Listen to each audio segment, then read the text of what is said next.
Hello, friends, and welcome to another reading. This one's going to be slightly different, however. I will be reading The Fall of the House of Usher. This is a homework assignment, but I thought since it is a scary story, say nonetheless, I will be reading it from my school textbook, the Holt McDougall, that's how you pronounce it, literature, American literature, the Common Core edition.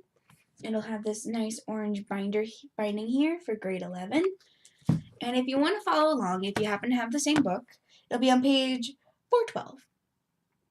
So this is for my own sense of accomplishment because I have to read all 18 pages of this for the next day, even though this recording will go out on Saturday. So enjoy! Let's read The Fall of the House of Usher. And I hope you enjoy the nice serene music in the background if you can hear it. Before I start, remember, I do not own none of this. I even made sure to present the book. It's copyrighted to my knowledge, and it's by Edgar Allan Poe. And I just thought I'd mention that in case somebody goes out and calls me out on this again. And I thank them for that. So, cited source in video. During the whole of a dull, dark, and soundless day in the autumn of the year, when the clouds hung oppressively low in the heavens, I had been passing alone, on horseback, through a singularly dreary tract of country, and at length found myself, as the shades of the evening drew on, within view of a melancholy house of Usher. I do not know how it was, but with the first glimpse of the building, I sensed the insufferable gloom pervaded my spirit. I say insufferable, for the feeling was unrelieved by any of that half pleasurable, because poetic sentiment with which the mind usually receives even the sternest natural images of the desolate or terrible. I looked upon the scene before me, upon the mere house and the simple landscape features of the domain, upon the bleak walls, upon the vacant eye-like windows, upon a few sedges, and upon a few white trunks of decayed trees, with an utter depression of soul which I can compare to no earthly sensation more properly than to the after-dream of a reveller upon opium. The bitter lapse into everyday life, the hideous dropping of the veil. There was an iciness and a sinking and a sickening of heart, an unredeemed dreariness of thought which had no goading image of the imagination. Let's turn that down. Could not torture to aught of sunshine, of sublime. What is it, as I pause to think, turn it down for myself too much, was it that seemed so unnerved to me in the contemplation of the house of Usher? It was a mystery insoluble. Nor could I grapple with the shadowy fancies that crowded me as I pondered. I was forced to fall back upon the unsatisfactory conclusion that while, beyond a doubt, there are combinations of very simple natural objects which have the power of thus affecting us, still the analysis of this power lies among considerations beyond our depth. It is possible, I reflect, that a mere different arrangement of our particulars of the scene, of details of the picture, would be sufficient to modify or perhaps to annihilate its capacity for sorrowful impression, and acting upon this idea, I reined my horse to the precipitous brink of a black and lurk tarn that lay in unraveled lust by the dwelling. I gazed down, but with a shudder even more thrilling than before, upon remodelled I inverted images of grey sedge, the ghastly tree stems, and the vacant and eye-like windows. Nevertheless, this mansion of gloom I now prosed to myself a sojourn of some weeks. Its proprietor, Roderick Usher, had been one of my boon companions in boyhood. But many years had lapsed since our last meeting. A letter, however, had lately reached me in a distant part of the country, a letter from him, which, in its wildly important nature, had admitted of no other than a personal reply. The MS gave evidence of nervous agitation.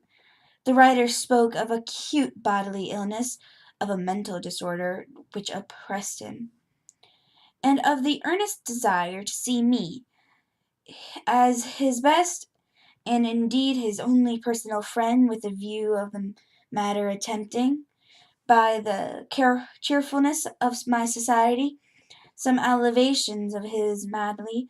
It was the manner in which all of this, and much more, was said. It was a parent heart that went with his request, which allowed me no room for hesitation, and I accordingly obeyed. Forthwith what I considered a very singular summons. Although, as boys, we had been even intimate accessors, yet I already knew little of my friend. I reserve had His reserve had been always excessive and habitual. I was aware, however, that his very ancient family had been noted, time out of mind, for a particular sensibility of temperament, displaying itself through long ages in many works of escalated art and manifest of late and repeated deeds of beneficent yet unobtrusive charity, as well as in a passionate devotion to the atrocities, perhaps even more than to the orthodox, and even in easily unrecognizable beauties of musical science. I had learned too the very remarkable fact that stem of the Usher race, all time honored as it was, had put forth at no period any enduring branch. In other words, that the entire family lay in the direct line of descent, and had always, with very trifling and very temporary variation, so lain. It was this deficiency I considered while running over in thought the perfect keeping of the character of the premises with the accredited character of the people, and while speculating upon the possible influences which the one in the long lapse of the centuries might have exercised upon the other. It was this deficiency, perhaps, of collaterate issue, the and the consequent undeviating transmission from sire to son of the patrimony, with the name which had at length so identified the as as to merge the original title to the estate at a quaint and ev- ev- equivocal app- appellation of the House of Usher, an appellation which seemed to include in the minds and the peasantry who used it both the family and the family mansion. I had said that the sole effect of my somewhat childish experiment, that of looking down within the tarn, had been to deepen the first singular impression. There can be no doubt that the conscious of the rapid increase of my superstition, for why should I not so term it, served mainly to accelerate the increase itself. Such I have long known the paradoxical law of accelerate the increase itself. Such I have long known the paradoxical law of all sentiments having terror as a bias, and it might have been for this reason only that, when I again uplift my eyes to the house itself, from its image in the pool there grew in the mind a strange fancy, a fancy so ridiculous, indeed, that I but mention to show the vivid force of the sensation which oppressed me. I had worked I had so worked upon my imagination as really to believe that about the whole mansion and the domain there hung an atmosphere particular to themselves and their immediate vicinity. An atmosphere which had no affinity with the air of heaven, but which had reeked up from the decayed trees and the grey wall and the silent tarn.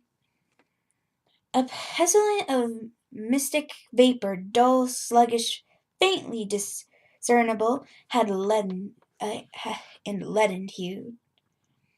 Shaking off my spirit what must have been a dream, I scanned more narrowly the aspect of the building. Its particular features seemed to be of an excessive uh, antiquity. The discoloration of ages had been great. Many minute fungi overspread the whole exterior, hanging in the fine tangled webwork from the eaves. Yet all this was a part of an extraordinary dilapidation. Dilapidation. No portion of the ministry had fallen, and there appeared to be a wild inconsistency between its still perfect adaptations of parts and the crumbling condition of the individual stones. In this there was much that reminded me of the spacious totally totality of old wood work which has rotted for long years in some neglected vault. With no disturbance from the breath of the external air, beyond this indication of expensive decay, however, the fabric gave little token of instability. Perhaps the eye of a scrutinizing observer might have discovered a barely perceptible fissure, which, extending from the roof of the building in front, made its way down the wall in a zigzag direction until it became lost in the sullen waters of the tarn. Noticing these things, I rode over a short causeway to the house. A servant in waiting took my horse. I entered the Gothic archway of the hall, a valiant, stealthy step, that thence conducted me in silence through many dark and entrance passages. In my progress to the studio of his master, much that I encountered on the way contributed, I know not how, to heighten the vague sentiments of which I had already spoken.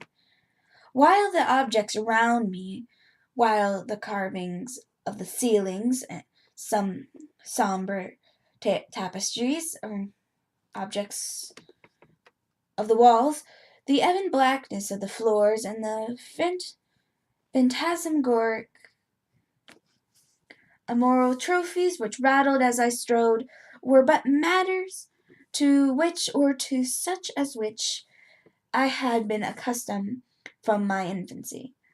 While I hesitated not to acknowledge how familiar this all was all this, I still wondered to find how unfamiliar were the fantasies which ordinary images were stirring up.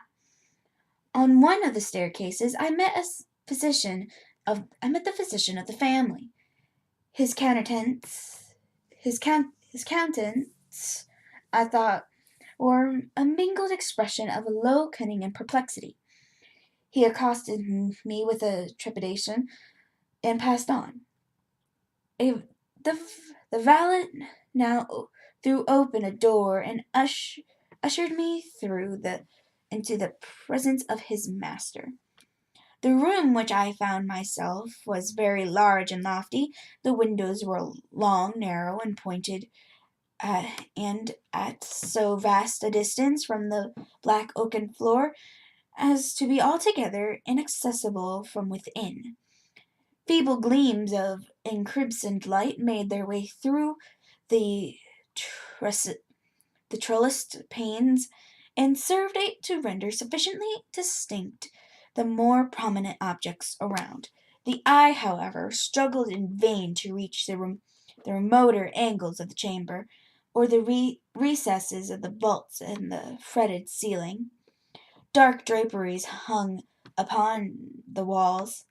The general furniture was profuse, comfortless, antique, and tattered. Many books and musical instruments lay scattered about, but failed to give any vitality to the scene.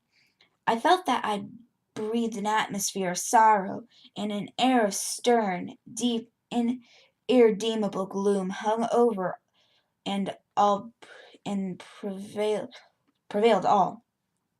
Upon my entrance, Usher rose from a sofa on which he had been lying at full length, and greeted me with a vivacious warmth which had much in it. I at first thought of an overdone cordially, the constrained effort of the eminent man of the world. A glance, however, at his countenance, conceived me of his perfect sincerity. Sincerity. We sat down, and for some moments while he spoke I gazed upon him with a feeling of half pity, half awe. Surely man had never before so terribly altered in so brief a period as such Roderick Usher. It was with difficulty I could bring myself to admit the identity of the man of the one being before me, with the compassion of my early boyhood. Yet the character of his face had been at all times remarkable. A cadaverousness of complexion, an eye large, liquid, and luminous beyond comparison, lips somewhat thin and pallid, but of surprisingly beautiful curve, a nose of a delicate Hebrew model, but with a breadth of nostril unusual in similar formations, a finely molded chin, speaking in its want of prominence what of a want or moral energy, hair of more of a web-like softness, and an attenuity. These features, with an inordinate expansion above the regions of the temple, made up altogether a countenance not easily to be forgotten. And now, in the mere exaggerations of the prevailing character of these features, and of the expression they wont to convey, lay so much of change that I doubted to whom I spoke. The now ghastly pallor of the skin, and the now miraculous lustre of the eye, above all things startled and even awed me. The silken hair, too, had been suffered to grow in unheeded, and as and as in its wild gossamer texture, it floated rather than fell about the face. I could not, even with the effort, connected its arbicute expression with any idea of its simple humanity. In the manner of my friend, was at once struck with the incoherence and inconsistency, and soon I found this to arise from a series of feeble and futile struggles to overcome a habitual trepidancy, an expressive, an excessive nervousness and agitation.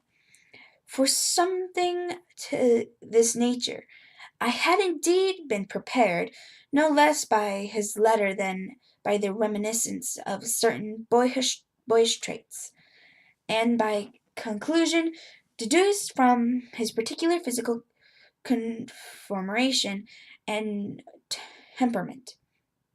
His actions was alternately vivacious and sullen. His voice varied rapidly from tremorous indecisions, when the animal spirits seem utter and in abeyance, to the species of energetic concision, that abrupt, weighty, unhurried, and hollow sounding in condition that led the self-balance and perfectly modelled guttered utterance which may be observed in the lost drunkard of the recumbent eater of optimum during the periods of the most intense excitement.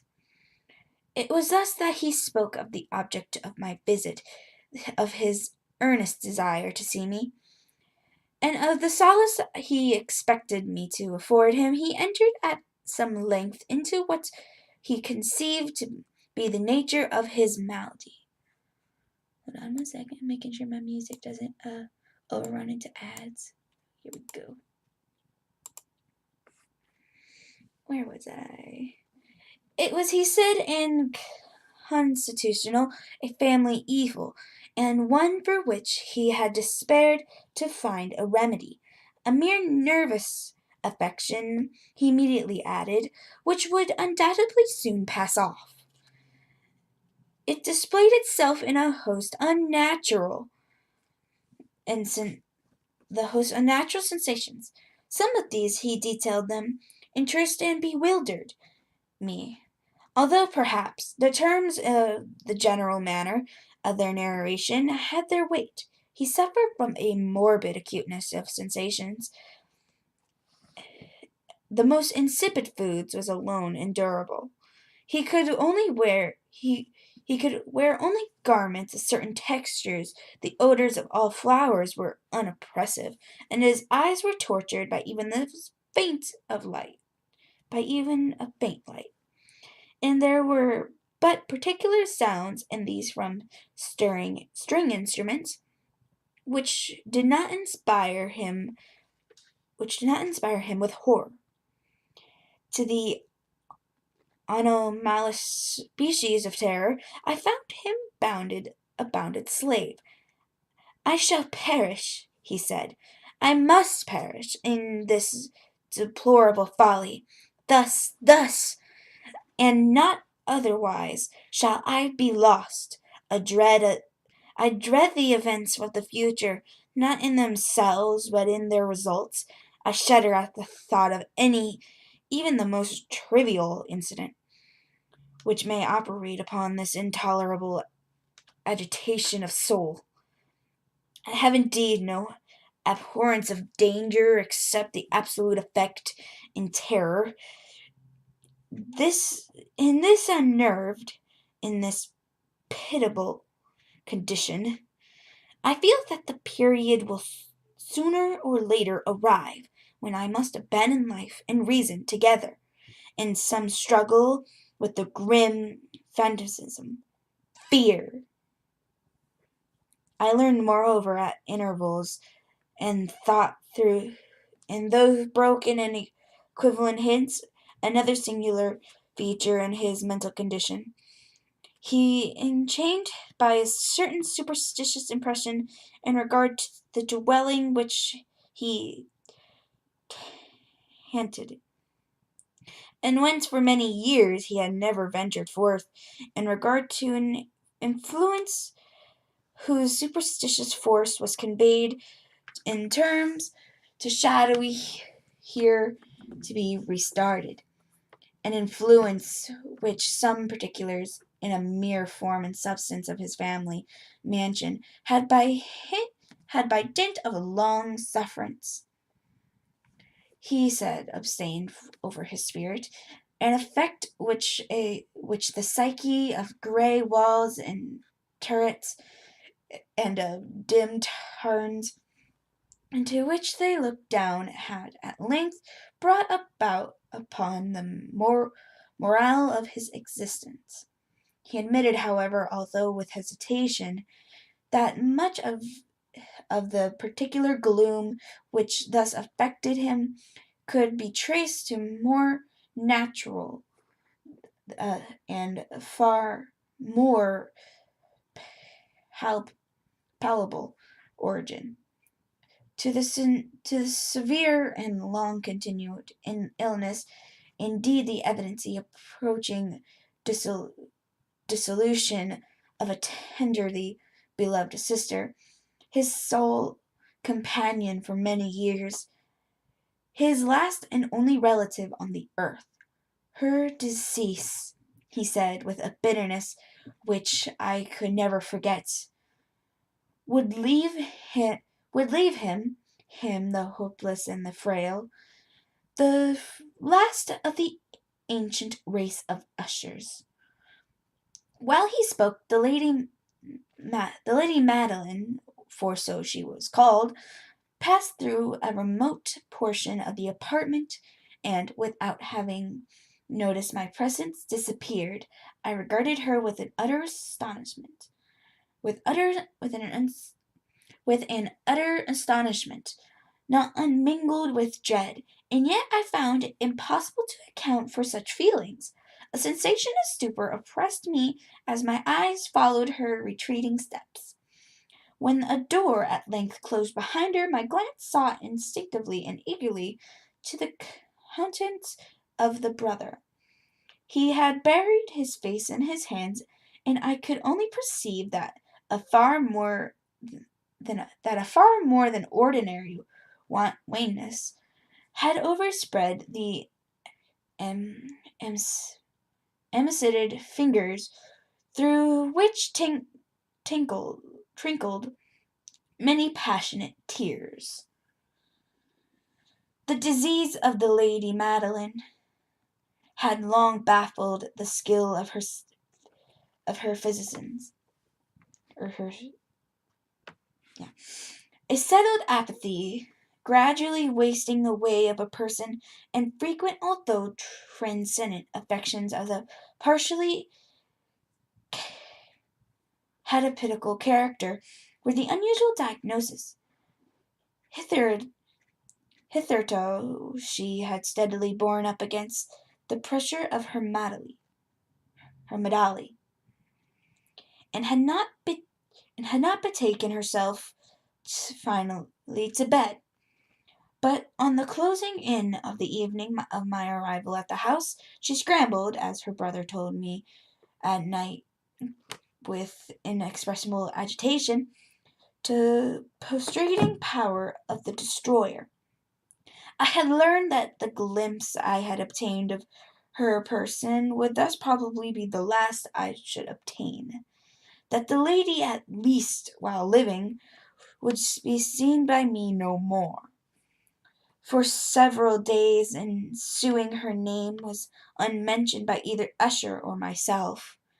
During this period I was busied in the earnest endeavours to alleviate the melancholy of my friend. We painted and read together, or I listened as if in a dream to the wild improvisations of his speaking guitar.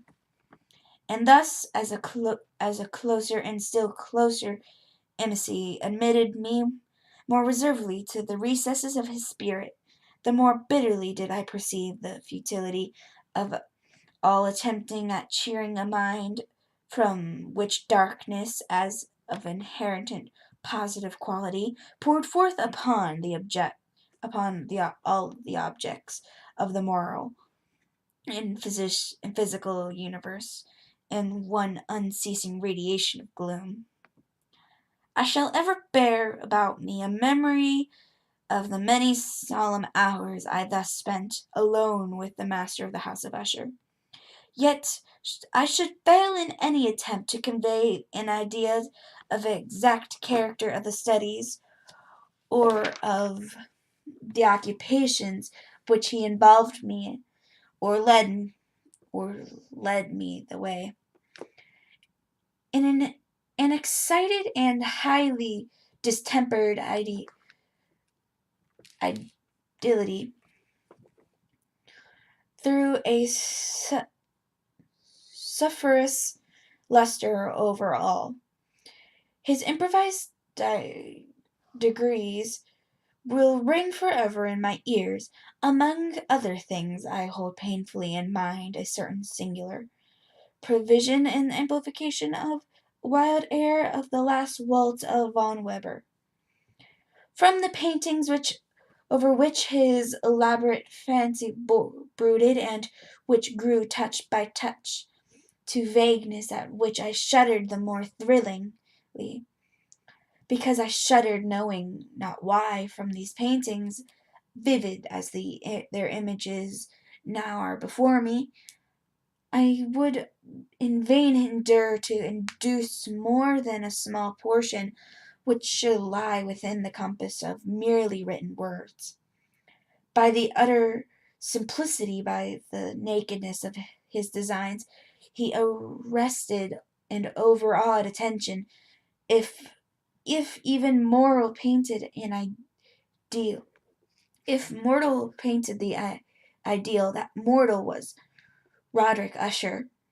For me, at least, in the circumstances then surrounding me, there arose out of the pure abstractions which the hypochondriac contrived to throw upon his canvas, an intensity of intolerable awe, no shadow which I felt I had ever yet in the contemplation of certainly growing yet to concrete reveries of Fuseli. One of the phenometric conceptions of my friend, partaking not so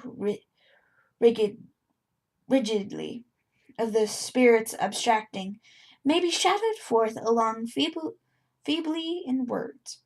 A small picture pressed the interior of the immensely long and rectangular vault or tunnel, with low walls, smooth white, and without interruption or device. Certain accessories point of the design served well to convey the idea that this excavation that lay in an exceeding depth below the surface of the earth, no outlet was observed in any portion of its vast extent, and no torch or other artificial sources of light was discernible. Yet a flood of intense rays rolled throughout and bathed the whole in a ghastly and inappropriate splendor. I have just spoken of a morbid condition of the auditory nerve which rendered all music intolerable to the sufferer, with the exception of a certain effects of stringed instruments. It was, perhaps, the narrow limits to which he thus confined himself upon the guitar which gave birth, in great measure, to a fascinating character of his performances. But the fervid facility of his impromptus could not be so accounted for. They must have been and were in the notes as well as the words of his wild fantasies, for not he unfrequently accompanied himself with rhymed verbal improvisations. The result of that intense mental collectedness and concentration to which I had previously alluded as observable only in particular moments of the highest artificial excitement. The words of one of these rapidity I have easily remembered. I was perhaps the more forcibly impressed with it as he gave it because of the under or mystic current of its meaning. I fancied that I perceived and for the first time a full consciousness on the part of Usher of tolerating his, of his lofty reason upon her throne. The verses, which were entitled "The Haunted Palace," ran very near, if not accurately, thus: In the greenest of our valleys, by good angels tented, once a fair and stately place, radiant palace, reared its head. In the monarch thought's dominion, it stood there, never seraph spread a, a pinion over fabric half so fair, banners yellow, glorious, golden, on its roof did float and flow. All this, was in the olden time, long ago. And every gentle air that dallied in the sweet day, along the rampid plumed and pallets, the wing odor went away. Wanderers in that happy valley, through two luminous windows saw spirits moving musically to a lute's well-tuned law. Round about a throne where sitting Porphyringe,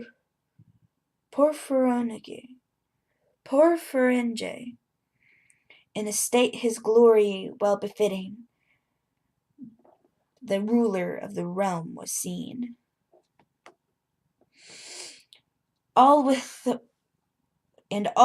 pearl and ruby glowing was a fair palace door, through which he came flowing, and sparkled evermore. A troop of echoes whose sweet duty was but to sing in voices surpassing beauty, with the wit and wisdom of their king. But evil things in robes of sorrow assailed the monarch's high state. Ah, let us mourn, for never morrow I shall down upon him desolate, and round about his home of the glory that blushed and bloomed is but a dim to remember story of the old time and trumpeted. And travelers now within the valley through the red linen windows see vast forms that move fantastically for a discordant melody, while like a rapid ghastly river through the pale door a hideous throng rush out forever and laugh, but smile no more. I well remember that suggestions arising from his ballad led us into a train of thought wherein there became a manifest of opinions of Usher, which I mention not so much on account of his novelty, for other men have sought thus, as on account of pertinency with which he maintained it. His opinion in general form was that of the sentience of, of all vegetable things, but in his disordered fancy the idea he had assumed a more daring character, and trespassed under certain conditions upon the king of an organization, I lack words to express the full extent of the earnest abandon of his persuasion. The brief, however, was connected, as I previously hinted, with the grey stones of the home of his forefathers. The condition of the sentients had been here, he imagined, fulfilled in his method of collocation of these stones, in order of their arrangement, as well as in that of many fungi which overspread them, and of the decayed trees which stood around. Above all, in the long disturbed endurance of this arrangement, and in its reduplication in the still waters of the tarn, its evidence, the evidence of the sentience, was to be seen. He said, and I here stare as he speak, in the gradually yet certain condensation of an atmosphere of their own worn about the waters and the walls. The result was discoverable, he added, in a silent yet importunate and terrible influence which for centuries had moulded the destinies of his family, and which made him what I now saw him, what he was. Such no opinions need no comment, and I will make none. Our books, the books which for years had formed no small portion of the mental existence of the invalid, were, as might be supposed, in strict keeping with the character of phantasm. We pored together over such works as the Venter et Chartu of Grisset,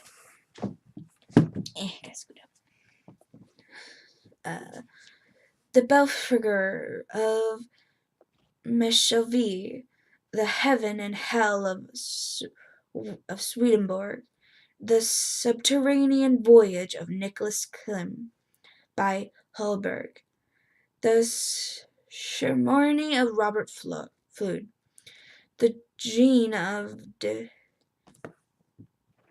Dindagier of the De la Chambre, the Challenge into the Blue Distance of Tech, and the City of the Sun and Hempella. Our favorite volume was a small octavo edition in the Directorium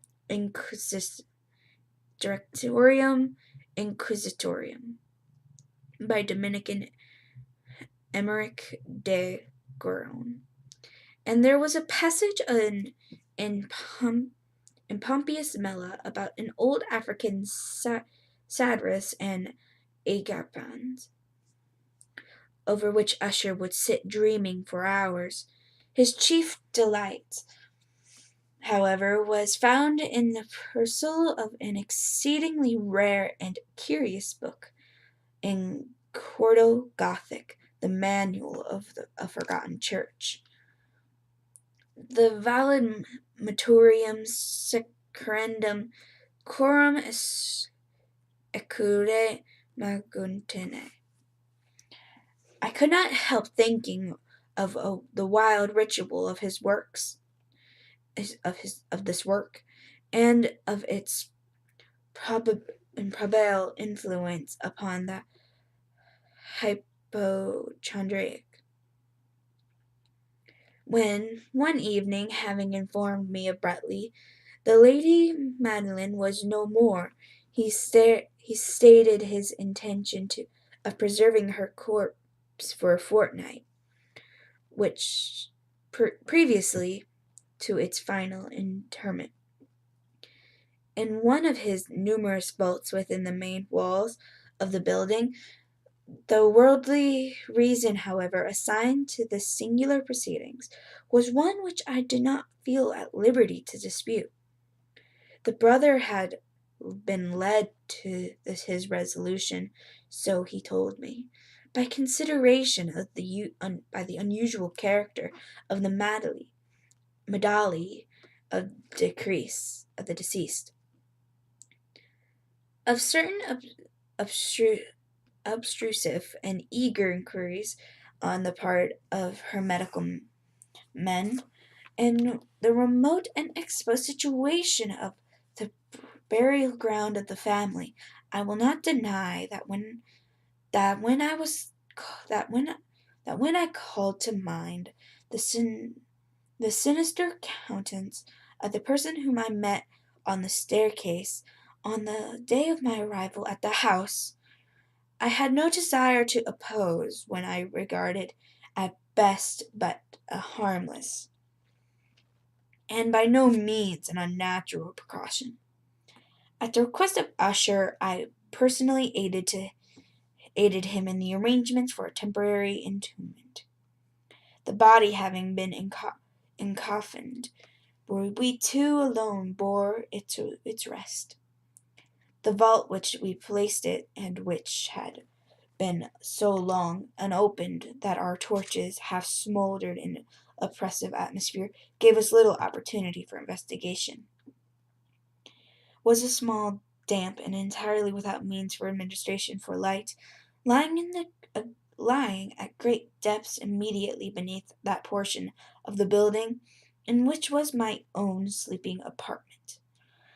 It had been used apparently in remote feudal times for the worst purposes of donjon keep, and in later days as a place of deposit for powder or some other highly combustible substance, as a portion of its floor and the whole interior of the long archway through which we reached it, we carefully sithed with copper. The door of massive iron had been so similarly protected. Its immense weight caused an unusual sharp grating sound as it moved upon its hinges. Having deposited our mournful burdens upon trestles within the region of horror, we partially turned aside and yet unscrewed the lid of the coffin, and looked upon the face of the tenant. A striking similitude between the brother and sister now first arrested my attention, and Usher, diving perhaps my thoughts, murmured out some few words, from which I learned that deceased. Oh, darn it, we got to the ads again. Restart. That the deceased and himself had been twins, and that the symphonies of scarcely intelligible nature had been existed between them. Our glances, however, rested not long upon the dead, for we could not regard her of such youth had left for we could not regard her unawed. The disease which had thus entombed the lady maternity of her youth had left the usual of all medallies of a strictly cataleptical character of mockery, of a faint brush upon the bosom and the face, and that suspiciously lingering smile upon the lip which is so terrible in death. We replaced and screwed down the lid, having secured the door of iron, made our way with toil into the scarcely less gloomy apartments of the upper portion of the house. And now some days of bitter grief had elapsed, and an observable change came over the features of the mental disorder of my friend. His ordinary manner had vanished. His occupations were neglected or forgotten. He roamed from chamber to chamber with hurried, unequal, and objectless step. The pallor of his countenance had assumed, if possible, a more ghastly hue, but the luminous of his eye was utterly gone out. The once occasional huskiness of his tone heard no more, and in a tremulous quaver as of extreme terror, habitually characterize his utterness. There were these times, indeed, when I thought his unceasing agitation mind was laboring with some oppressed secret to divulge his, which he struggled for for the necessary courage. At times, again, I was obligated to resolve all into a mere inexplicable va- vagaries of madness. For I beheld him gazing upon a fancy for long hours, in an attitude of profoundest attention, as if listening to some imaginary sound. It was no wonder that his condition terrified, that it infected me. I felt creeping upon me, by slow yet certain degrees, the wild influence of his own futuristic yet impressive superstitions. It was especially upon retiring to bed late in the night on the seventh or eighth day after placing Lady Madeline within the donjon that I experienced the full power of such feelings. Sleep came not near my couch, while the hours waned and waned away. I struggled to reason off the nervousness which had dominated had domination over me. I endeavored to believe that much, if not all, of what I felt was due to some bewildering influence of the gloomy furniture of the room, of the dark and tattered draperies, which tortured in motion by the breath of the rising tempest, swayed fitfully to and fro upon the walls and rustled uneasily about the decorations of the bed. But my efforts were fruitless, and irrepressible tremor. An irrepressible tremor had gradually pervaded my frame, and at length there sat at my very heart an incubus of utter careless alarm. Shaking off this with a gasp and a struggle, I uplifted myself upon the pillows, and peering earnestly within the intense darkness of the chamber, hearkened, I know not why, except that an instinctive spirit prompted me, to a certain low and indefinite sound which came through the pauses of the storm at long intervals, I knew not whence, overpowered by an intense sentiment of horror, and unaccountable yet unendurable. I threw on my clothes with haste, for I felt that I should sleep no more during the night, and endeavored to arouse myself from a pitiable condition into which I had fallen by pacing rapidly to and fro through the apartment. I had taken but a few turns in this manner when a light step on a adjoining staircase arrested my attention. I presently recognized it as that of Usher. In an instant afterward, he rapped with a gentle touch at my door. He entered, bearing a lamp. His countenance was, as usual, conventionally cavernously wan, but moreover there was a species of mad hilarity in his eyes, and evidently restrained hysteria in his whole demeanour. His air appalled me, but anything was preferable to the solitude which I had long endured, and I even welcomed his presence as a relief. And you have not seen it? He said abruptly, after having stared about him for for some moments in silence. You have not seen it? But stay, you shall.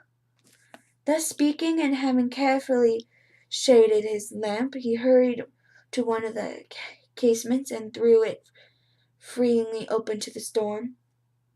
The impetuous fury of the entering gust nearly lifted us from our feet. It was indeed a tempest yet sternly beautiful night, and one wildly singular in its terror and its beauty. A whirlwind had apparently collected its force in our vicinity,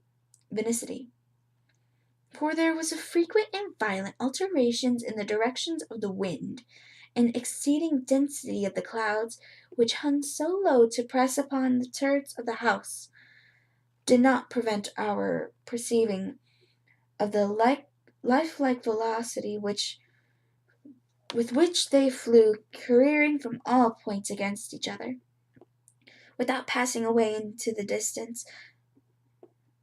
I say that even their exceeding density did not prevent our perceiving this.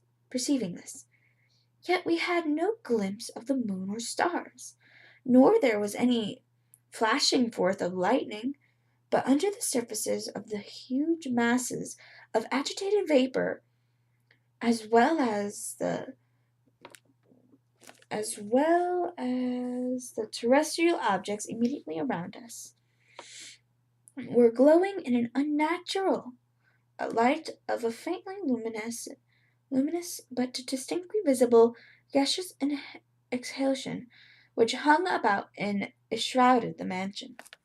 You must not, you shall not behold this, I said, shuddering appearances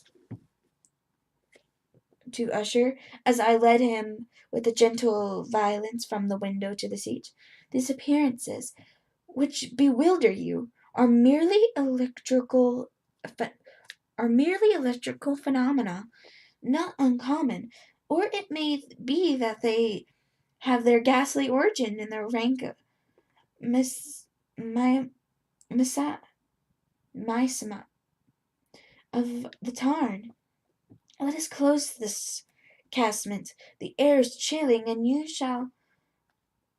and dangerous to your frame. Here is one of your favorite romances. I will read it, and you shall listen, and so we shall pass away this terrible night together. The antique volume which I had taken up was called Mad Trist of Sir Lancelot Canning, but I had called it a favourite of Usher's, more in a sad jest than in an earnest forth in truth. There is little in its uncouth and imaginative prosody which could have had an interest for a lofty and spiritual ideality of my friend. It was, however, the only book immediately at hand, and I indulged a vague hope that excitement which now agitated the hypochondriac hypochondriac, is that a word? I don't know. Might find relief, for his history of mental disorders is full of similar anomalies. Even with extremities, even in the extremeness of the folly which I should read, could have been, could I have judged, indeed, by the wild, overstrained air of vivacity with which he hearkened, or apparently hearkened, to the words of the tale, I might as well have congratulated myself upon the success of my design. Oof. Okay. I have arrived at a well-known portion of a story where Arthred, the hero of the tryst, having sought in vain for peaceable admission into the dwelling of the hermit, proceeds to make a good entrance by force. Here it will be remembered by the words of the narrative run thus: And Ethelred, who was by nature a doughty heart, and who was now mighty withal, on account of the powerfulness of the wine which he had drunken, wait no longer for hold parley with the hermit, who, In sooth was an obstinate and maliceful turn, but feeling the rain upon his shoulders, and fearing the arisen tempest uplifted his malice outright, and with blows made quickly room in the plankings of the door for his gauntleted hand, and now pulling therewith sturdily, he so cracked and ripped and tore all asunder at that the noise of the dry, hollow-sounding wood alarmed the reverberated throughout the forest.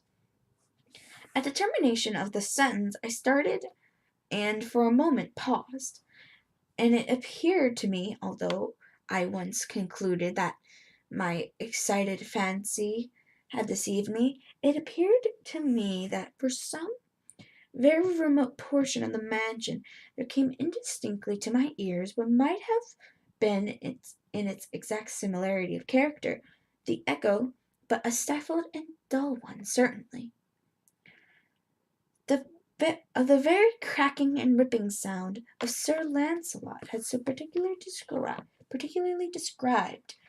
It was beyond doubt a coincidence alone which had arrested my attention. For amid the rattling of the sashes of the casements and the ordinary comical noises of the still increasing storm, the sound in itself had nothing, surely, which should have interested or disturbed me. I continued the story. But the good champion and Ethelred, now entering within the door, was sore enraged and amazed to perceive no signal of the maliceful hermit. But in the stead therefore the dragon of scaly and prodigious demeanour, and a fury tongue which sate in guard before the palace of gold with a floor of silver, and upon the walls there hung a shield shimmering brass with this legend enwritten: Who in Rith Heron of Conquer hath been, who slayeth the dragon, the shield shall win. The shield he shall win. The entrant uplifted his mace and struck upon the head of the dragon, which fell before him. He gave his pesty breath a shriek so horrid and harsh, with withal so piercing, that Hethred was so fain to close his ears with his hands against the dreadful noise of it, where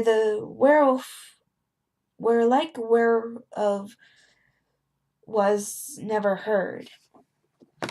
Oof, that's a lot of reading. Starting to lose my voice here. Alright. Here again I paused abruptly, and now with a feeling of wild amazement, for there could be no doubt whatever that in this instance I did actually hear, although from that direction it proceeded. I found it impossible to say. A low apparent distance, but harsh, protracted, and most unusual seeming, so granting sound, with the exact counterpart of what my fancy had conjured up for the dragon's unnatural shriek as described by the romancer.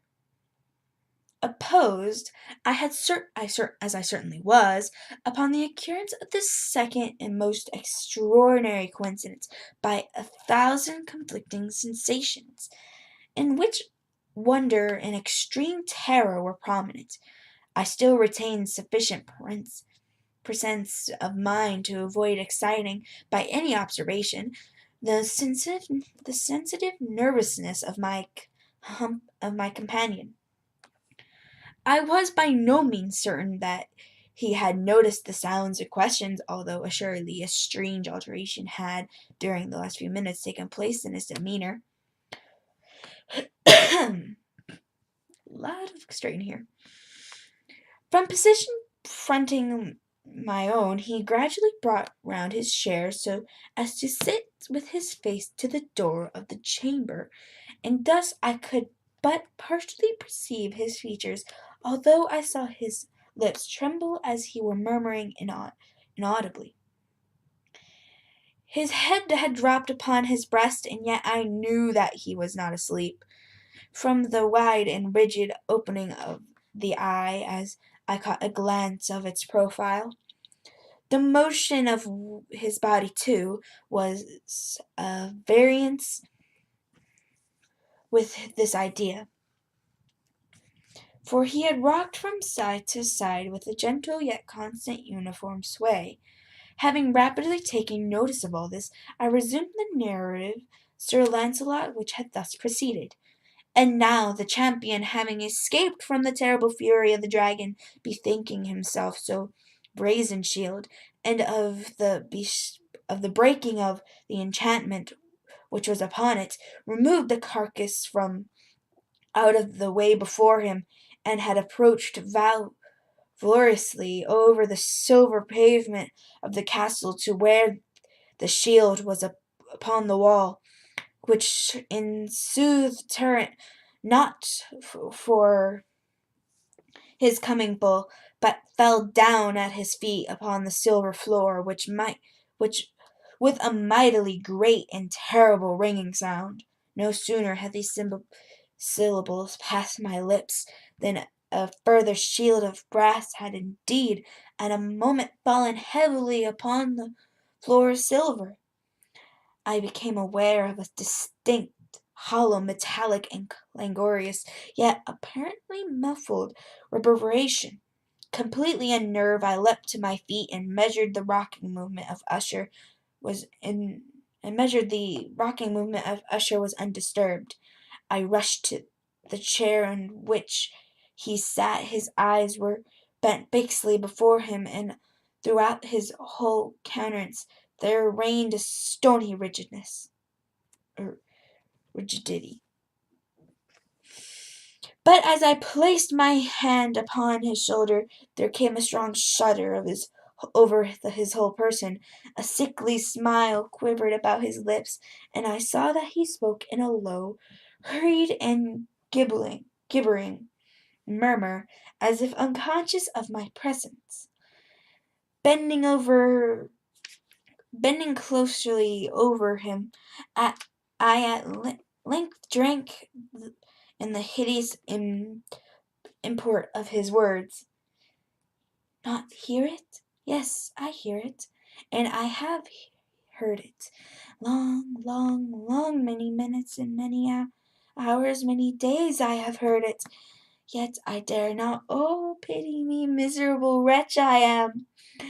I dare not speak. We have put her living in the tomb. Said I not my senses were acute? I now tell you that I heard her fierce feeble movements in the hollow coffin. I heard them many days ago. Yet I dare not speak. And now, tonight, Ethereal, the breathing of the hermit's door, and the death cry of the dragon, and the clangor of the shield, say rather, this rending of her coffin, and the grating of the iron hinges of her prison, and her struggles within the coppered archway of the vault. Oh, whither shall I fly? Will she not be here, Aaron? And Annan? Is she not hurrying to upbraid me for my haste? I have not heard her footsteps on the stair. Do I not distinguish that the heavy and horrible beating of her heart? Madame, madman. I like doing that. Here he sprang furiously to his feet and shrieked out his syllables as if in an effort he was giving up on his soul. Madman, I tell you that she now stands without the door, as if with Superman energy of his utterance, there had been found the potency of a spell, a huge antique panels to which the speaker pointed, that threw slowly back upon the instant their ponderous and ebony jaws. It was the work of rushing gust, but then without those doors there did stand a lofty and enshrouded figure of a Lady Madeline of Usher. There was blood upon her white robes, and the evidence of some bitter struggle upon every portion of her emaciated frame. For the for a moment she remained upon every portion of her and Mrs. Frame. For a moment she remained trembling and reeling to and fro upon the threshold, then with a low moaning cry fell heavily inward upon the person of her brother, and in her violent and now final death agonies bore him into the floor a corpse, and victim to the terrors he had anticipated. From the chamber and from the mansion he fled aghast. The storm was still abroad. In its wrath I found myself crossing the old causeway. Suddenly there shot along a path a wild light, and I turned to see whence the gleam so unusual could have issued.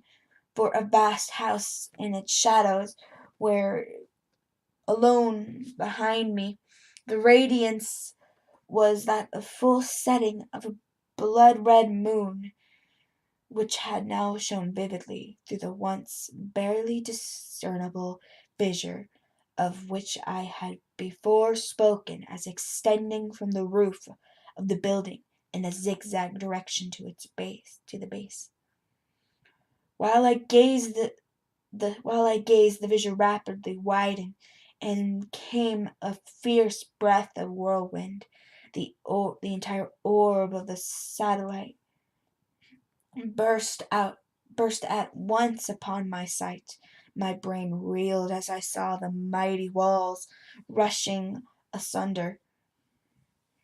There was a long, tumultuous shouting sound, like the voice of 1,000 waters. The deep and dank tarn at my feet, sullenly and silently over the fragments of the house of Usher. Well, I hope you enjoyed that story, and I'm sorry if I grew melancholy over the times in which I grew tired. This is a long passage, but I did fairly much enjoy it, and I do apologize that this was so long. I don't read very fast, but it's a good pace to keep with. Now, if you'll excuse me, I shall rest my voice for the night, because this exceeded what my normal talking rate is, and I hope you all have a wonderful day. And if you enjoyed the story of Edgar Allan Poe's Story of Usher, found in the wonderful collection of Holt McDougall's literature book, then leave a like down below and comment one of your favorite stories you had to read in your English classes, because this is the story I had to read for this particular lesson. Until then, consider subscribing if you're new, and remember, I'm Fate Tales. I hope you all have a wonderful Saturday, because that's when this video comes out. Have a wonderful day. I shall see you all again in the next episode. Bye, guys.